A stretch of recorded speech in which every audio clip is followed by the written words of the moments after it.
Assalamualaikum warahmatullahi wabarakatuh. Selamat pagi rekan-rekan mahasiswa semua yang saya hormati. Ya. Insya Allah pada pertemuan pagi ini kita kembali akan melaksanakan perkuliahan tes dan pengukuran dengan membahas materi analisis hasil tes. Ya. Salah satu kompetensi inti dalam mata kuliah tes dan pengukuran. Ya. Karena setelah melaksanakan tes, ya, tentunya seorang pendidik harus melaksanakan analisis terhadap hasil tes. Ya, materi ini sangat penting. Kenapa? Karena melalui analisis hasil tes, seorang guru, seorang pendidik tidak hanya memberikan nilai, tetapi juga seorang pendidik harus memahami bagaimana kualitas pembelajaran yang telah dilaksanakan. Kemudian juga bagaimana kemampuan yang dimiliki oleh peserta didik setelah pembelajaran. Dan tentunya yang tidak kalah penting adalah mutu daripada instrumen soal atau instrumen penilaian yang telah kita buat, yang telah dibuat oleh seorang guru. Nah, saya berharap rekan-rekan mahasiswa semuanya bisa mengikuti penjelasan ini dengan baik, ya, mencermati alur-alur perhitungan berkaitan dengan materi ini, walaupun disampaikan secara sederhana, ya. Dan tentunya juga yang paling penting, saya menginginkan rekan-rekan mahasiswa semuanya dapat memahami, ya, makna dari setiap materi dan rumus-rumus yang disampaikan pada pembelajaran pagi hari ini. Baik, adapun capaian pembelajaran mata kuliah tes dan pengukuran pada pertemuan hari ini, ya, yang diharapkan adalah mahasiswa mampu memahami dan menjelaskan, ya, konsep daripada analisis hasil tes. Ya. Kemudian yang kedua, mahasiswa juga mampu menghitung dan menafsirkan hasil tes secara benar. Ya. Mahasiswa juga mampu menghitung, kemudian menentukan hasil tes secara benar. Kemudian yang ketiga, mahasiswa mampu menganalisis kualitas butir soal. Ya, bagaimana kualitas butir soal itu yang telah dibuat oleh mahasiswa, karena kualitas butir soal itu berpengaruh kepada validitas, juga berpengaruh kepada reliabilitas, ya, sehingga adil, ya, peserta didik yang kita ampu. Kemudian yang keempat, mahasiswa diharapkan mampu merumuskan tindak lanjut pembelajaran. Ya. Jadi mahasiswa mampu merumuskan tindak lanjut dalam pembelajaran. Ya. Capaian-capaian di atas ini penting, ya, sebagai bekal bagi rekan-rekan mahasiswa semua, ya, bekal profesional bahkan bagi rekan-rekan mahasiswa semua sebagai calon pendidik ataupun calon evaluator pendidikan ataupun yang memang sekarang sudah menjadi pendidik, sudah menjadi evaluator pendidikan, ya. Jadi analisis butir soal ini sangat penting, ya, sebagai bekal profesional bagi rekan-rekan mahasiswa semua. Baik, yang pertama kita masuk kepada pembahasan tentang konsep analisis hasil tes, ya. Mahasiswa sekalian yang saya hormati, Analisis hasil tes ini, konsep yang pertama adalah proses statistik dan pedagogi. Ya, yang pertama adalah analisis hasil tes adalah proses statistik dan pedagogi. Artinya, analisis ini tidak berhenti pada penghitungan angka saja. Ya, analisis tes itu tidak berhenti pada penghitungan angka saja, tetapi juga dilanjutkan dengan penafsiran akademik untuk kepentingan pembelajaran. Itu yang pertama. Yang kedua, analisis hasil tes yang dilakukan itu berbasis data kuantitatif dan kualitatif. Ya. Kalau data kuantitatif itu tentang skor dan nilai, ya, seperti skor dan nilai, ya. Kalau data kualitatif adalah seperti pola kesalahan dan juga miskonsepsi yang terjadi. Ya. Kualitatif. Ya. Kualitas daripada data. Ya. Yang ketiga, ya, analisis hasil tes ini menjadi dasar evaluasi pembelajaran dan keputusan akademik. Ya. Jadi adanya analisis hasil tes ini, ya, ini akan menjadi dasar daripada evaluasi pembelajaran dan juga pengambilan keputusan akademik yang akan dilakukan oleh seorang pendidik. Makanya, ya, tes itu sekali lagi bukan hanya evaluasi itu sekali lagi bukan hanya mengukur pada kemampuan siswa saja, tetapi juga ingin mengetahui bagaimana proses pembelajaran atau kualitas pembelajaran dan juga ingin mengetahui mutu dari pendidikan yang ada di sekolah kita masing-masing. Ya. Nah, ini adalah konsep dasar daripada analisis hasil tes. Baik, kita lanjut dengan skor dan konversi nilai, ya. Skor dan konversi nilai. Skor ini biasanya disebut dengan skor mentah, ya. Skor ini biasanya disebut dengan skor mentah. Skor mentah itu berarti skor yang belum memiliki makna apapun, ya. Belum memiliki makna evaluasi lah, ya. Atau disebutnya jumlah jawaban benar lah. Skor mentah itu disebut dengan jumlah jawaban benar, ya.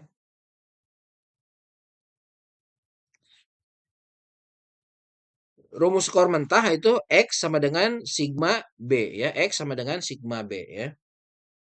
Rumus ini berarti bahwa skor yang diperoleh, ya, dari jumlah seluruh jawaban benar, ya. Skor yang diperoleh dari jumlah seluruh jawaban yang benar. Nah, skor ini masih bersifat mentah, makanya disebut skor mentah, ya.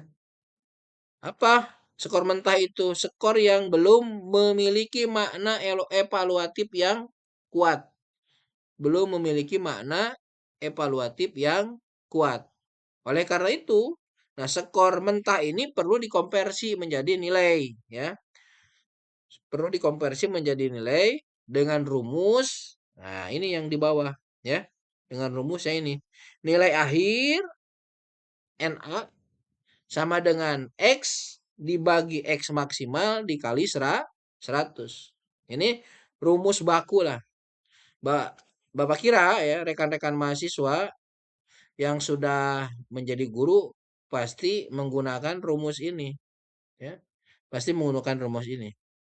NA nilai akhir sama dengan, ya, X dibagi X max. X ini adalah sigma B, ya. Ini, ya, sigma B itu adalah jumlah jawaban benar. Berapa? Dibagi X max. X max ini adalah jumlah maksimal jawaban betul. Jawaban benar dikali 100. Maka akan muncullah disebut dengan nilai akhir, ya.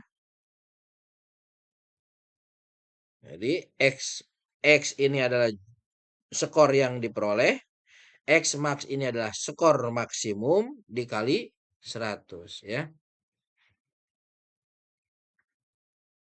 Dan NA ini adalah nilai akhir, skalanya 0 sampai dengan 100 ya. NA ini adalah nilai akhir, skalanya dari 0 sampai dengan 100 ya.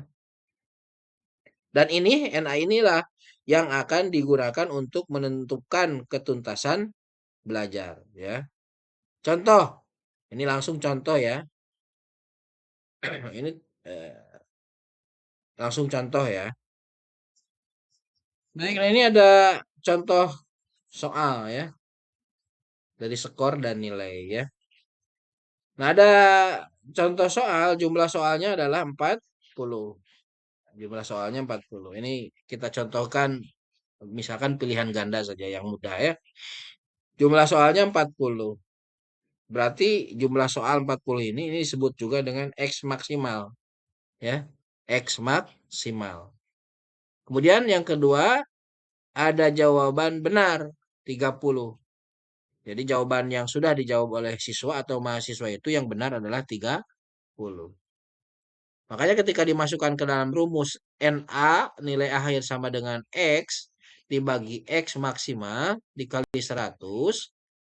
Nah, ini adalah menjadi 30 dibagi 40 dikali 100 ya.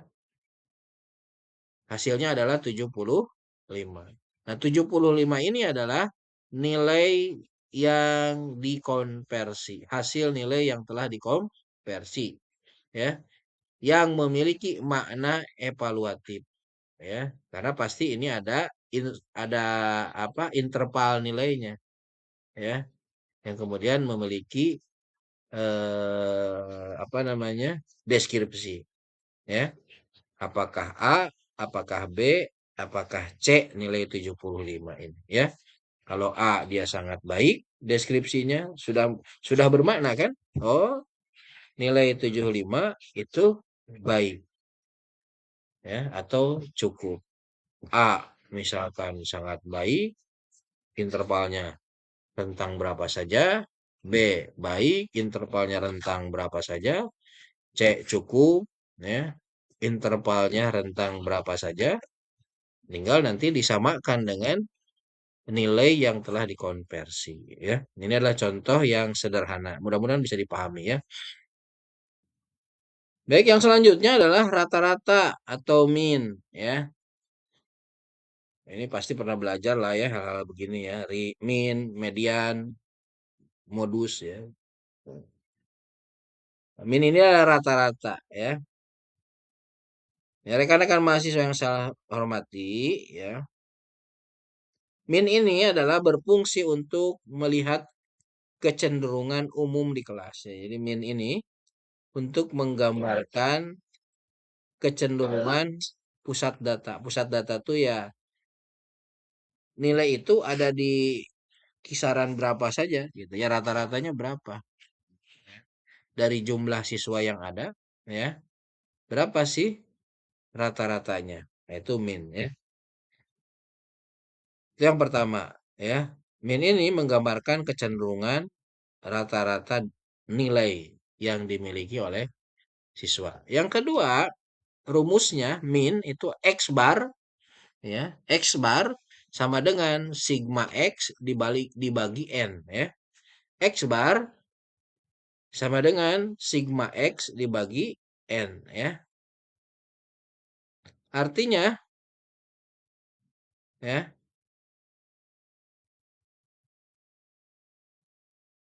ini nanti seluruh nilai yang ada itu ditambahkan kemudian dibagi dengan jumlah peserta apa jumlah siswa ya. Jadi X bar rata-rata itu sama dengan jumlah X.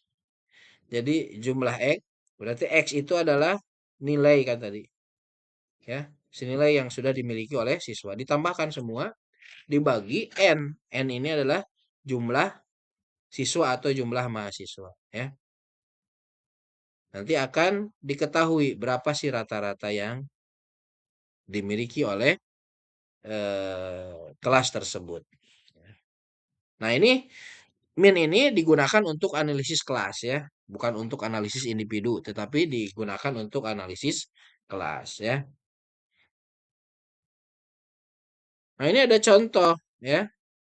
Ada contoh daripada nilai untuk mengetahui min ya, men untuk mengetahui rata-rata ya. Diketahui ada 5 mahasiswa ya memiliki nilai 60, 70, 80, 90 dan 100 ya. Nah, ini adalah nilai setiap mahasiswa yang ada, 5 mahasiswa yang ada ya. Jika kita masukkan kepada rumus tadi sigma x maaf x bar ya sama dengan sigma x dibagi 5. Yang pertama, langkah pertama yang harus dilakukan adalah jumlahkan dulu X-nya. Ya. X itu adalah nilai daripada setiap siswa atau setiap mahasiswa. 60 ditambah 70 ditambah 80 ditambah 90 ditambah 100. Mahasiswa boleh sambil menghitung lah ya di rumah. Sambil menyimak sambil menghitung. Ya. 60 ditambah 70 ditambah 80 ditambah 90 ditambah 100-nya. Sigma X-nya tuh diketahui lah 400. Ya. Kemudian dari data nilai di atas diketahuilah jumlah N-nya sama dengan 5. N itu apa? Jumlah siswa. N sama dengan 5. Ya. Ya, 1, 2, 3, 4, 5. 60, 70, 80, 90, 100. Itu ada 5 nilai. Nah, ketika dimasukkan ke dalam rumus X bar, rumus min X bar sama dengan sigma X dibagi N, maka X bar sama dengan 400 dibagi 5. Ya. Diketahuilah nilai rata-rata daripada kelas tersebut adalah 80. Nah, ini adalah nilai rata-rata yang diketahui daripada contoh nilai di atas. Nah, ini untuk mengukur apa rata-rata di dalam kelas ya.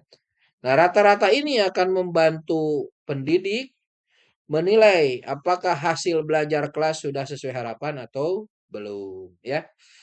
Seperti itu. Yang selanjutnya adalah standar deviasi ya. Standar deviasi ini ya, selain kita tadi sudah memahami min ya, kita juga perlu memahami standar deviasi. Apa itu standar deviasi? Ini sebaran ya. Jadi sebaran nilai ya. Sebaran nilai ya. Menggambarkan sebaran nilai. Nilai itu nilai itu rata tidak gitu ya. Nah, ini akan diketahui. Makanya ini penting sekali standar deviasi itu. Ketika sebarannya tidak terlalu besar ya, artinya instrumen ini sudah baik ya. Tapi kalau sebarannya jomplang, ada yang nilai kecil, sangat kecil bahkan, ini berarti ada soal-soal yang memang eh, kurang baik dan perlu dirubah. Ya, seperti biasanya seperti itu ya. Jadi kalau ada sebaran nilai yang tidak berpusat, ya, jadi sebaran nilainya jomplang, bahkan jaraknya jauh, ya, standar deviasinya jauh, ya, nilai angkanya jauh. Karena semakin kecil standar deviasinya, berarti soal itu semakin baik, ya. Nah, rumus standar deviasi ini, ya, yang kedua adalah rumus standar deviasi atau SD, ya, SD ya, ini disimbolkan dengan SD, itu sama dengan akar sigma dalam kurung X dikurangi X bar di pangkat 2. Kemudian dibagi N. Ya. Tadi ya. Jadi SD itu standar deviasi. Ini rumusnya ya. Rumus SD. SD sama dengan akar sigma. Ya. Jumlah. Jumlah apa? Jumlah X dikurangi X bar. Kemudian dipangkat 2 ya.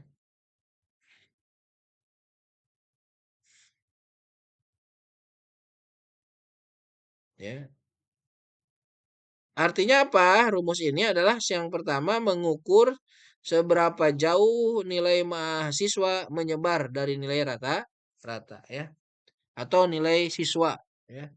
Nilai mahasiswa atau nilai siswa lah ya. Mengukur seberapa jauh nilai mahasiswa menyebar dari nilai rata-rata. Kan tadi ada nilai rata-rata 80 ya. Nah, nilai rata-rata sudah ketahuan X barnya itu tadi kan rata-ratanya itu 80.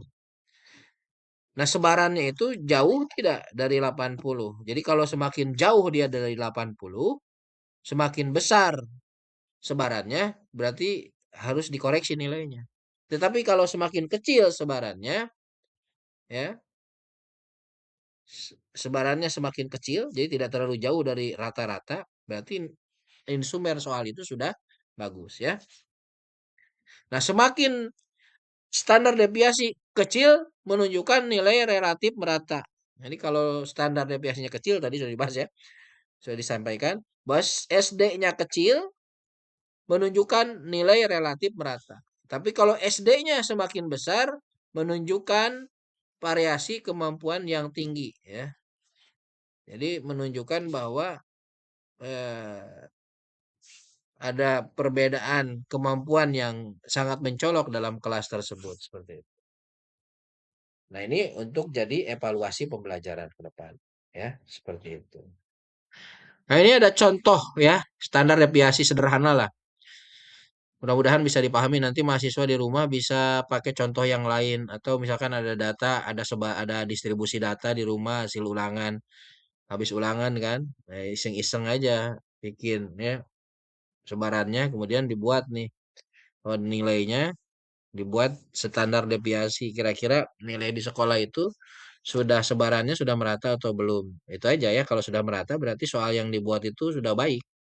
Tapi kalau masih ada yang beda sebarannya jauh bahkan, nah berarti kan harus ada evaluasi pembelajaran terutama untuk nilai-nilai yang tadi jauh dari rata-rata ya. Atau bahkan mungkin nanti rata-ratanya itu terlalu jomplang, itu tinggi, berarti ya memang harus harus adil, harus membuat soal yang bisa lebih adil untuk anak-anak, ya. Ada nilai 70, 80, 90. Nah, ini berarti ketika dirata-ratakan kan dapatlah 80 ya. Ini gampang ya. Kalau ada tiga nilai gini, ambil aja paling tengah itu rata-ratanya udah 80. Boleh dibuktikan ditambah ya. Kemudian dibagi tiga. Nah, kemudian untuk mencari eh si standar deviasinya seperti rumus yang tadi SD sama dengan akar sigma X dikurangi apa X bar ya kemudian dipangkatkan pangkat 2 ya dipangkatkan 2 ditambah sesuai dengan nilai yang ada berarti ada tiga nilai ini dicari dulu lah 70 kali 80 dipangkatkan 2 70 kali 80 adalah min 10 kali min 10 100 ya min kali min plus. Ditambah 80 dikurangi 80 0. 0 dipangkatkan 2 0. Ditambah 90 kurangi 80. 90 kurangi 80 10. 10 dipangkatkan 2 adalah 100. 100 ditambah 100 sama dengan 200. Diketahuilah tadi ya. Eh, sigma X dikurangi 80 dipangkatkan. Diketahui angkanya adalah 200. Ya. 200 dibagi 3. 3 ini adalah apa? Jumlah siswa atau jumlah mahasiswa ya.